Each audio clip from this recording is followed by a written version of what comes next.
how damaging 232 tariffs on cars would be, and that obviously is a conversation that's going to continue. Okay. Clearly, yes, I did have the occasion to speak directly with the President to emphasize to what extent the 323 tariff barriers on cars in Canada would be extremely harmful to our economy. And we committed ourselves to going on talking about this as we speak regularly about many things. Sure. I'd like you to clarify your position on sunset clause. You said that that a 5-year sunset clause is not on the table. Trump says that there's a second proposal for a longer term sunset that takes account of the business investment cycle. So are you opposed to any sunset clause of any length? Yes, we are opposed to any sunset clause of any length. If you put a expiry date on a trade deal, that's not actually a trade deal. So that's our unequivocal position. When I referred to various proposals, if there is a desire to have a check-in and a renewal, knowing that this is a trade deal, like most trade deals, that one can trigger a departure from at 6 months' notice. That's something that's rarely used. That exists currently in NAFTA. It would no doubt exist in a modernized NAFTA. So that's actually one of the reasons why we don't see the need for a sunset clause. If you can leave a trade deal at 6 months' notice, as we know the President has threatened to do a number of times, then there's no real need for a sunset clause. So we are looking, always willing to listen to proposals that might work around that, but allow me to be absolutely unequivocal. A trade deal with a sunset clause is not a trade deal, and therefore we will not accept a sunset clause of 5, 10, whatever duration is proposed by the President. The sequence of events then, in this case, what's the sequence since you say you made your case, he said you virtually didn't make the national security case to him. So how do you see the path forward? What are the next steps? What are the sequence to get to NAFTA? We're going to continue to work together on issues where we agree. We're going to continue to talk about issues on which we disagree. We're going to continue working towards a renewed NAFTA. We're going to continue to work towards removing the 232 tariffs on steel and aluminum from the United States. This is an ongoing relationship that we work at very hard, quite regularly, and we will continue to. Bonjour, Monsieur le Premier Ministre. Good afternoon, Prime Minister. Will the communiqué show that the representatives of the G7 countries all agree with the goals of the Paris Agreement on climate? No. As you know, the U.S. government has withdrawn from the Paris Agreement and did not want to be associated with support to that instrument. We, like the other G7 countries, are all in agreement with the Paris Agreement. We're taking measures in our countries to fulfill our obligations. It's a major priority for me, as you know, but we accepted that in the communiqué, the U.S. explained that they do not support the agreement.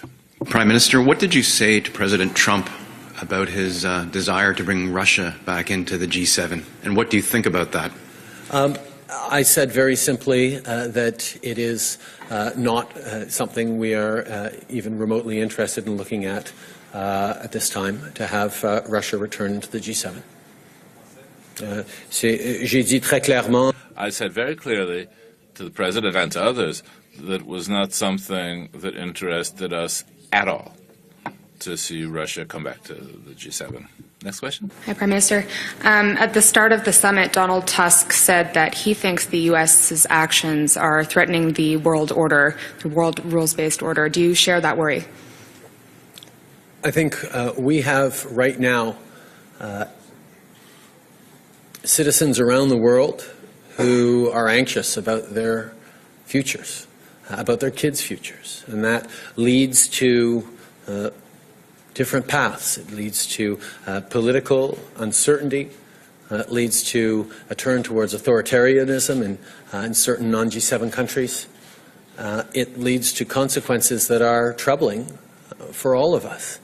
And I think as you look at the rise of certain economies, whether it's China or Russia or others, who don't play by the same rules and don't have the same values and approach that we G7 countries do, I think it's important to highlight that we have work to do together to demonstrate that our approach of respecting rights and freedoms and encouraging individual success while we ensure collective responsibility for each other is an approach that works, is an approach worth defending. Now, we're always willing to talk about ways to improve some of the mechanisms we have in place to ensure better outcomes for our citizens, but I think that approach is one that we've been able to come together to highlight, both in the G7 communiqué and in our actions collectively over the past months. Merci. En français, je pense que...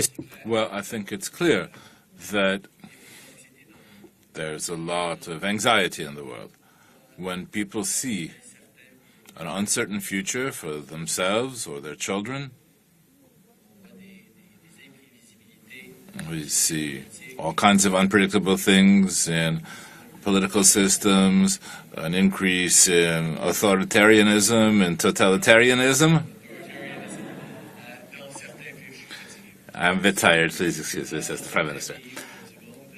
In some countries around the world, outside the G7, I think that it's important to emphasize that we recognize that the rules we follow as countries can always be improved.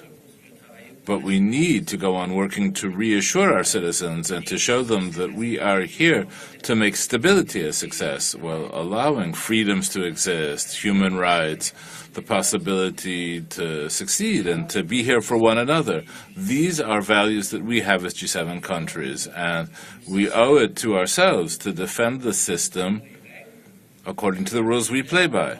We're always ready to make improvements or rearrange things a bit in our institutions, but recognizing that there are economies and countries that are of great importance in the world, but which do not at all follow the same rules or values.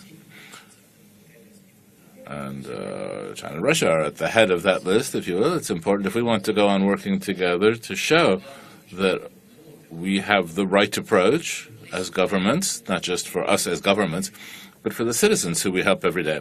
Thank you all very much.